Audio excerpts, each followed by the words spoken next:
Hello दोस्तों, welcome to my YouTube channel. आज की कहानी है हीरे की परख। एक दिन एक राजा का दरबार लगा हुआ था।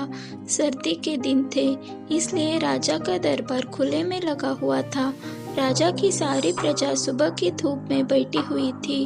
राजा के सिंहासन के सामने एक शाही मेज रखी हुई थी और उस पर कुछ कीमती चीजें भी रखी हुई थी। उस समय राजा के दरबार में एक व्यक्ति आया और उसने राजा से कहा कि मेरे पास 2 वस्तु है और मैं हर राज्य के राजा के पास जाता हूँ और अपनी दोनों वस्तुओं को उनके सामने रखता हूँ, पर कोई भी उसे परख नहीं पाता है। मैं विजेता बनकर घूम रहा हूँ। अब मैं आपके राज्य में आया हूँ। राजा ने उसे थोड़ा और अपने करीब बुलाया और उनसे पूछा कि वो दोनों कौन सी वस्तुएं हैं। उस व्यक्ति ने वो दोनों वस्तुएं राजा के उस कीमती मेज पर रख दी। वो दोनों वस्तुएं देखने में एक समान थी। उनका आकार, रूप, रंग सब कुछ एक जैसा ही था।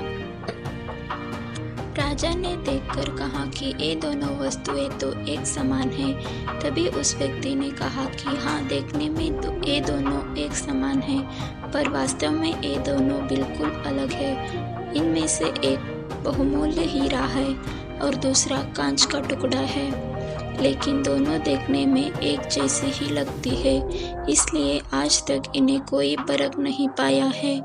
उस व्यक्ति ने राजा से कहा कि आप में से कोई मुझे ये बता दो कि इनमें से बहुमूल्य हीरा कौन सा है और कांच का टुकड़ा कौन सा है, तो मैं हार मान लूँगा और मैं बहुमूल्य हीरा आपके राज्य की तिजोरी में जमा करवा दूंगा। किंतु शर्त ये है कि कोई भी उसे पहचान नहीं पाया तो आपके इससे हीरे की कीमत मुझे देनी होगी। राजा ने कहा, मैं तो उसे परख नहीं पाऊंगा। राजा के जो मंत्री थे, वजीर थे, जो सभा में उपस्थित थे, वो सब ने उसे परखने से इनकार कर दिया, क्योंकि अगर किसी ने गलत उत्तर दिया तो उससे राजा का मान भंग होगा। कोई भी व्यक्ति उन दोनों वस्तुओं के बीच में क्या अंतर है वो परख ही नहीं पाया। थोड़ी देर के बाद राजा की सभा में थोड़ी हलचल हुई और एक अंधा आदमी हाथ में लाठी लेकर आ रहा था। उसने कहा, मुझे राजा के पास ले चलो। मैंने सारी बातें सुनी हैं और ये भी सुना है कि कोई भी उस 2 वस्तु में से हीरा कौन सा है ये परख नहीं पाया है। आप मुझे भी एक अवसर दीजिए। एक आदमी के सहारे वो अंधा आदमी राजा के पास पहुंचा। उस अंधे आदमी ने राजा के कहा कि मैं तो जन्म से ही अंधा हूँ, पर फिर भी मैं एक मौका लेना चाहता हूँ जिससे मैं भी एक बार अपनी बुद्धि को परख सकूँ। हो सकता है मैं सफल भी हो जाऊँ, और यदि मैं सफल ना हो तो आप तो पहले से ही हारे हुए हैं। राजा को लगा कि मुझे इसे एक अवसर देना चाहिए और उन्होंने उस व्यक्ति से कहा कि अच्छा ठीक है, मैं तुम्हें एक अवसर देता हूँ। उस अंधे आदमी को दोनों चीज़ें छुआ दी गई और उनसे पूछा गया कि इनमें से हीरा कौन सा है और कांच कौन सा है। उस अंधे आदमी ने एक क्षण में बता दिया कि ये हीरा है और एक कांच है। जो आदमी इतने सारे राज्यों को जीत कर आया था वो नतमस्तक हो गया और बोला कि आपने बिल्कुल सही पहचान की है। धन्य हो आप। मैं ये हीरा आपके राज्य की तिजोरी में दे रहा हूँ। सब लोग बहुत खुश हो गए और जो आदमी आया था वो भी खुश हो गया कि आखिर कोई तो परखने वाला मिला।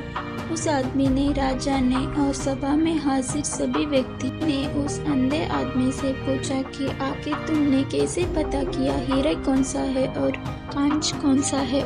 उस अंधे आदमी ने कहा कि सीधी सी बात है, हम सब लोग धूप में बैठे हुए हैं। मैंने दोनों को छुआ। जो ठंडा था वो हीरा था और जो गर्म हो गया था वो कांच था। ये कहानी हमारी जिंदगी से जुड़ी हुई है।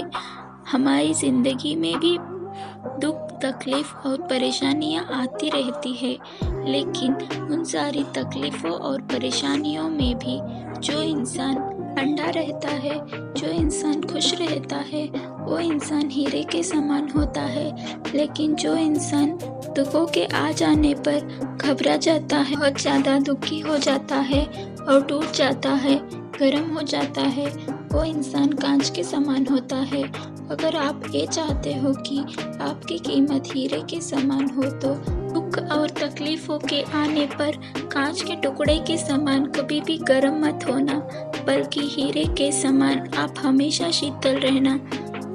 और दोस्तों, आज की ये कहानी आपको कैसा लगा ज़रूर कमेंट में बताइएगा। और आपको ये कहानी अच्छा लगा तो प्लीज़ लाइक, शेयर और सब्सक्राइब करिए। धन्यवाद।